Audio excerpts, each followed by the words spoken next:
Olha ela aí, ó. Ó, quem tá com a gente, Isa Labate, passando a semana do Palmeiras a limpo com ela.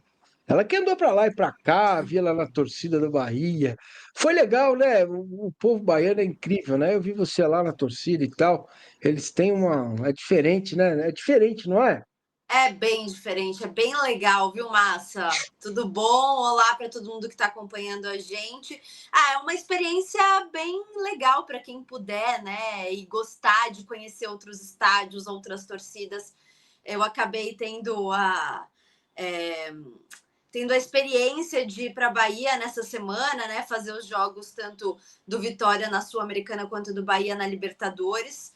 E foi muito legal, assim, a batucada deles, o jeito que eles cantam, que eles vivem o futebol, valeu bem a pena. Perfeito. Bom, semana do Palmeiras. Terminou em paz, pelo menos, né? Dizer que terminou bem para palmeirense é loucura, né? Mas terminou em paz. Ontem eu conversei com o Danilo Lavieri, ele falou que tem sinais que ele acha que são interessantes, né? Me Uhum. conta, o que que você viu durante essa semana, o que que você pode contar pra gente? Deixa o like aí, galera. Se inscreve aqui no canal, vamos fazer o quadro bombar ainda mais, por gentileza. Conta pra mim, Isa. Exatamente. Aproveitem, aliás, para compartilhar também o quadro com a galera que quer se informar e falar e conversar sobre Palmeiras. Bom, Massa, é óbvio que depois de uma derrota em clássico, principalmente numa final, né? Na verdade, o segundo jogo nem foi uma derrota, foi um empate, mas com gosto de derrota, e por todo o contexto do Palmeiras talvez não apresentando nada tão novo, e aí se repetiu no jogo contra o Botafogo na estreia do Campeonato Brasileiro. O palmeirense ainda está muito desconfiado com o que a equipe pode apresentar nesse ano, e aí é normal que as pessoas comecem a encontrar responsáveis para essa falta de rendimento do Palmeiras, né? Então aí uns falam do trabalho do Abel Ferreira, outros vão e falam do Estevão ou do Veiga, que acabou nem viajando com o Palmeiras para a Copa Libertadores, para a estreia da Copa Libertadores. Eu acho que sim, a gente já vem falando, né, que existem alguns pontos que precisam ser melhorados na equipe do Palmeiras, mas eu acho que a gente pode se apegar a essa vitória diante do Sporting Cristal. Como eu disse, eu estava no jogo do Bahia, né? Mas depois que eu saí do jogo do Bahia, eu fui ver o jogo do Palmeiras e tudo que aconteceu, até para analisar e conversar com vocês. O Palmeiras, mais uma vez, não teve uma grande apresentação. Aliás, tem sido difícil a gente ver uma grande apresentação do Palmeiras. Mas, no futebol, as equipes vencedoras, elas não vivem só de boas atuações. Né? E nem sobre as equipes vencedoras, mas equipes que brigam por título, que brigam por conquistas, elas não vivem só de boas atuações. Eu acho que a gente pode pegar nessa semana é justamente o poder de reação da equipe do Palmeiras nesse jogo contra o Sporting Cristal. O Palmeiras saiu na frente, tomou um empate com um gol de fora da área, depois desempatou num gol de pênalti do Piquerez, depois tomou mais um empate em outro gol de fora da área, e aí no fim do jogo foi buscar a vitória com o Richard Rios. Tem gente falando que o pacto já está de volta. Eu acho que esse tipo de vitória, por mais que o Palmeiras não tenha jogado bem, é uma vitória importante para retomar a confiança da equipe, né? Para o elenco começar a voltar a acreditar no poder de resiliência que sempre teve com o Abel Ferreira. Então, eu acho que esses são os pontos que eu gostaria de destacar nessa semana. Que por mais que o Palmeiras não tenha apresentado um grande futebol contra o Sporting Cristal, talvez essa vitória seja um bom respiro e, quem sabe, a confiança não volta.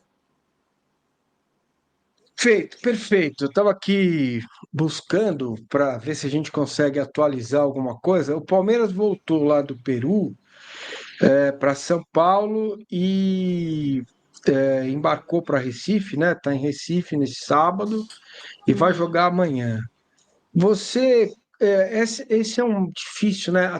Até a bola começar de novo no Mundial, eram 20 jogos, dois já foram, né? Tem um empate contra o Botafogo e a vitória lá contra o Sporting Cristal. Agora, na próxima semana, eu queria um pitaquinho seu a respeito disso, porque vai ter o Sport, Cerro Porteño, né? E depois o Corinthians de novo, só que na Arena Barueri. Uhum. Você se fosse planejar o elenco, quem está em condições joga ou preserva, o que fazer no Campeonato Brasileiro, que é sempre muito duro, né, Isa? É muito duro, Massa. E a gente vem falando sobre esse calendário surreal do Palmeiras nesse ano, né? O calendário brasileiro já é sempre apertado, mas com o Mundial de Clubes, o Palmeiras vai até 22 de dezembro jogando aí sem parar. É... Olha, Massa, eu não sei, eu acho que até poderia pensar em uma rodagem de elenco, mas o Palmeiras já fez bastante isso no Campeonato Paulista, né? Eu acho que agora é momento de formar de fato uma equipe, sabe? Acho que o Palmeiras pode e tem elenco para rodar, mas dá uma cara de time titular. Eu acho que esse é o momento para a gente ver essa carinha do time titular do Palmeiras. Então, eu confesso que eu iria com o que tem de melhor à disposição nessas partidas. É, eu acho que, por exemplo, né, o Rafael Veiga, ele não estava bem, esteve lesionado e aí não viajou, então talvez seja a oportunidade de realmente tentar fazer o Felipe Anderson funcionar ali no meio. Tem a volta do Maurício, ele deve retornar agora ou talvez na próxima semana. Acho que já colocaria ele para jogar, inclusive para pegar ritmo de jogo. Então eu acho que é isso, Márcia. Não sei se você concorda comigo, mas eu acho que nesse momento a gente já viu bastante o Palmeiras fazer testes no Campeonato Paulista. Chega, né? Agora é momento para ter uma cara de time mesmo. Eu concordo com você, em gênero, número e graulios. É isso mesmo. Agora já rodou bastante no Paulista, não tem jeito. Se machucar, machucou, paciência, tem que ir para o pau, porque não dá. Todo jogo é importante e Campeonato Brasileiro é enroscado, né? Duro, difícil. Depois, no meio de semana, tem o Cerro Porteño, mas vamos falar um pouquinho do clássico. Eu sei que está longe ainda, mas você acha que está exagerado o corintiano comemorando? Tá normal? O palmeirense já tá menos puto? O que que você tá sentindo aí nas ruas? Olha, Massa, eu vou confessar que acho que tem alguma parte da torcida, né? Uma parte da torcida do Palmeiras que tá puta ainda mais depois de ver o Corinthians perder mais uma vez num campeonato internacional. Bem verdade que o Corinthians não tinha peças importantes, como o goleiro Hugo, né? E que foi muito importante para o Corinthians. O Garro é um cara muito importante para o Corinthians, mas tem muito palmeirense falando: pô, não é possível que o Palmeiras não conseguiu vencer o Corinthians, que estava vindo de uma derrota e de uma eliminação dolorida de Libertadores, e agora na estreia da Sul-Americana perde em casa para o Huracan. E tem torcedor que tá assim, tipo, pô, já passou, agora vira a página. E eu acho que tem que ser assim, sabe?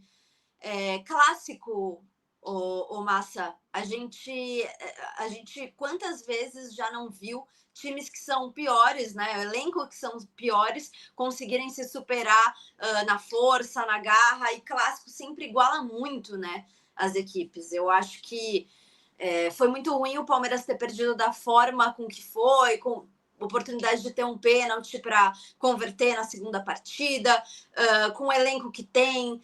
A gente sabe que o Palmeiras não apresentou muita coisa dentro de campo, não apresentou muita alternativa, mas agora é hora de bola para frente, esquecer isso daí. O corintiano está comemorando, ele está no direito dele, até porque vamos combinar que o Corinthians também há um tempo não ganhava títulos, né?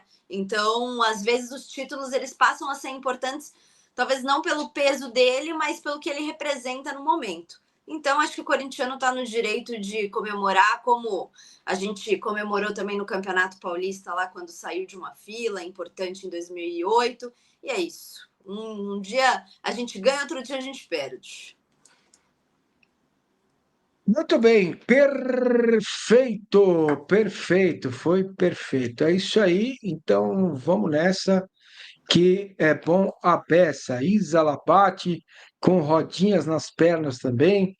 Qual é a programação para a semana que vem? Para onde vais? Não, essa semana agora eu fico em São Paulo. Eu vou fazer os Ah, jogos São da Paulo. Libertadores aqui, o Palmeiras, né? Boa. Faço Palmeiras e Cerro Porteño e o jogo do São Paulo também. Então estarei pelos Opa! estádios aqui em É São isso aí. Paulo.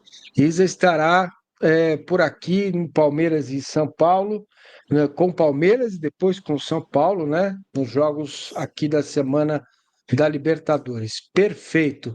Risa, para a gente fechar, eu soube essa semana que o Abel só não fica até 2027 se ele não quiser. Que isso já foi até conversar, mas aí deixa para lá, deixa para cá, né? Aquela malemolência que eu não tenho. Se eu fizer de novo aqui, eu vou capaz de quebrar o pescoço. O- E aí, o que que você pensa a respeito disso? Massa, quantas vezes a gente já viu essa novela desde que o Abel Ferreira É, chegou ao Palmeiras? Me diga, né? muitas vezes. De renova, não renova, vai estender o contrato, não vai estender o contrato. Então, assim, mais uma vez, vamos viver outro capítulo da novela Abel Ferreira, se fica, se vai. Não me é surpresa de que o Palmeiras queira renovar com ele até 2027, porque a presidente Leila Pereira sempre foi muito clara e sempre disse que queria contar com o treinador até o fim dos mandatos dela. Como ela ganhou mais um mandato, né, ganhou uma eleição, ela deixou claro que queria que o Abel Ferreira permanecesse até o fim da gestão dela. E aí é uma escolha do treinador, né? Assim, eu não consigo prever absolutamente nada. A gente vai ter que esperar a decisão dele mais uma vez. E também esperar os resultados, né? Porque o Abel Ferreira, para mim, é o maior treinador da história do Palmeiras. Mas a gente sabe que quando os resultados eles começam a não aparecer, tem muita pressão de torcida, né? E aí, às vezes, as coisas mudam. O Abel Ferreira, ele tem muito crédito, então ele aguenta muita pressão de torcida, muito mais do que talvez qualquer outro treinador em qualquer outro clube, porque ele construiu uma baita história para isso. Então, vamos ver o que vai acontecer, mas não dá para prever nada sobre essa renovação, sobre essa extensão de contrato. Muito bem, olha, para a gente fechar, Isa, eu estou convidando todos os parceiros do canal para jogarem comigo na minha liga no inplay.com. O que que é o Inplay? O Inplay é um fantasy game, não tem negócio de aposta, é um fantasy game. Você vai mostrar lá conhecimento, e vai fazer os seus palpites. Por exemplo, o Estevão vai fazer 2 gols, Gustavo Gomes vai tomar um amarelo. Aí você vota sim, não, talvez. Você pode fazer a coisa acontecer. Você, assim que fizer o cadastro, você vai receber moedinhas. Eu vou recomendar que você receba umas a mais. E você não põe dinheiro, é só uma brincadeira mesmo, um jogo para a gente jogar juntos lá no canal. Eu, para variar, já estou na lanterna. Então, eu gostaria que você, por gentileza, colocasse seu celular depois neste QR Code aí, faz o seu cadastro, entra lá, pega as moedinhas e aposta com a gente. Olha, Gustavo Soler, que é parceiro do canal, está na liderança. Danilo Lavieri está lá embaixo junto comigo. Então, depois nós teremos competições entre os canais. Que tal? Vamos Ó, competir com outros canais, certo? Conto com a sua astúcia, minha querida Isa Labate. Um ótimo final de sábado, fim de semana para você. Muito obrigado, viu? eu que agradeço, Massa, mais um bate-papo. Agradeço todo mundo que ficou com a gente até aqui. Reforço mais uma vez para vocês se inscreverem, curtirem o vídeo, compartilharem aqui com todo mundo que quer conversar sobre o Palmeiras. E voltamos no próximo final de semana para falar de mais uma rodada de Libertadores e mais uma vez um Palmeiras e Corinthians. Lá vamos nós. Vamos nós. É isso aí, pessoal. Um abraço, um ótimo sábado. Amanhã tem pré e pós-jogo ao vivo aqui no canal. Valeu, obrigado.